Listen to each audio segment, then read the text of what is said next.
Hmm. The two Yankees trades that almost happened at the deadline, but did not happen.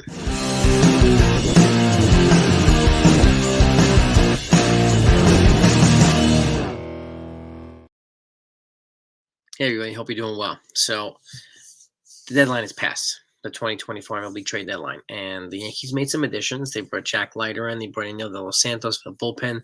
They also brought in dynamic playmaker Jazz Chisholm. And I've said this already. The Yankees made some strategic moves, and they made themselves better. And there's not a team out there that differentiated themselves significantly from the other teams in their division. So everybody is just kind of where they're at right now. But the Yankees are back in first place, right? So that's a good thing. And and Jazz Chisholm has brought a new energy and an ability for different type of playmaking to a lineup that's all of a sudden getting healthier. Okay, yes, we need Giancarlo Stanton to pick things up, right? We need Austin Wells to keep going.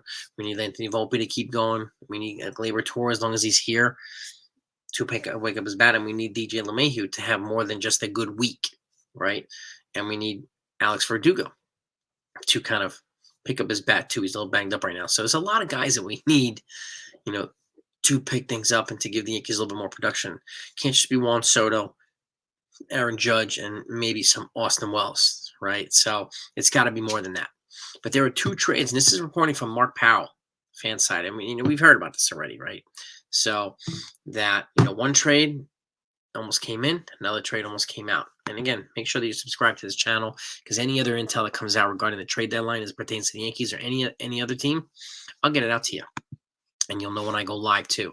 So if you do hit the subscribe button, hit the notification buttons too. I thank you so much for it. So the Yankees almost acquired Jack Flaherty from the Detroit Tigers, right? We know this already. It would have been added to that starting rotation. But the Yankees they balked when they saw his medicals.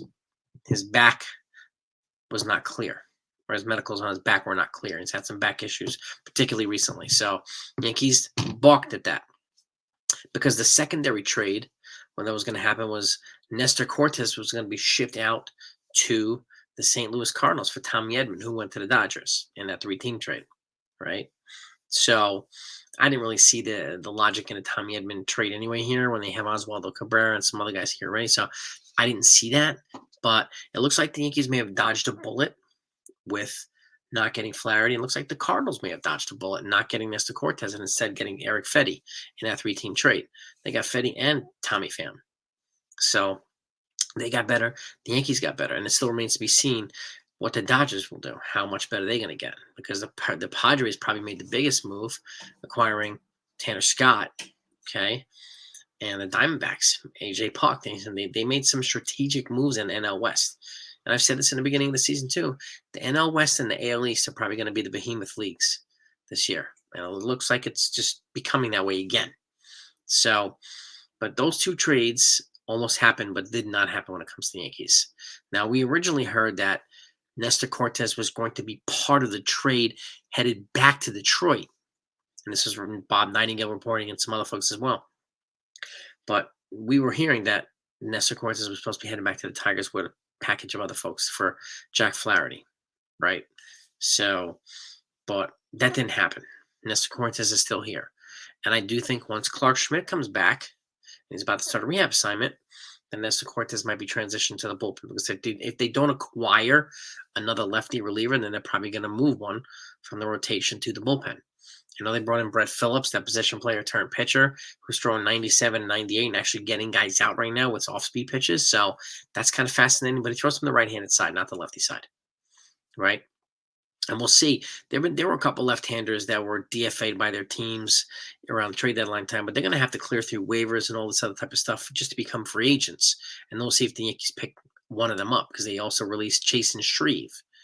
Okay, so they've got Tim Hill here. Yes, they also have Victor Gonzalez, who they DFA, but he's in the AAA farm right now. So they do have another lefty here, but I don't know if it's going to be him or another lefty that could come in for agency.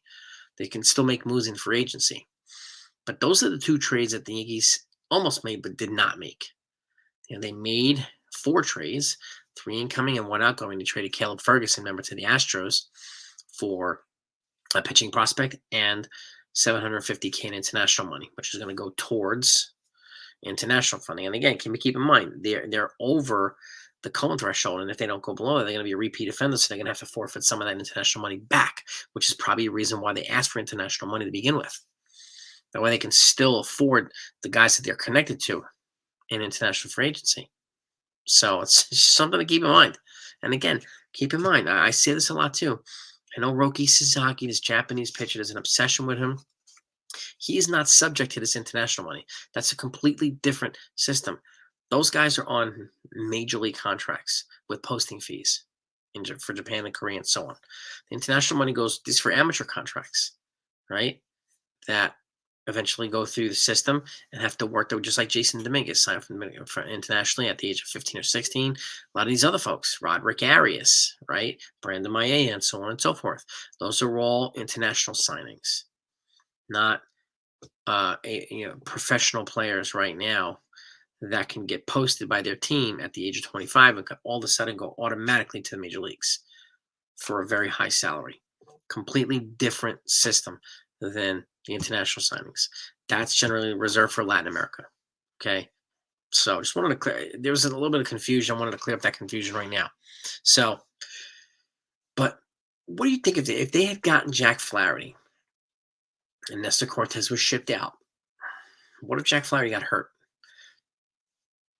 What would happen? Fans would probably be outraged. Who did we blame? Blaming Brian Cashman, right? That just goes without saying, because that's what happens every time.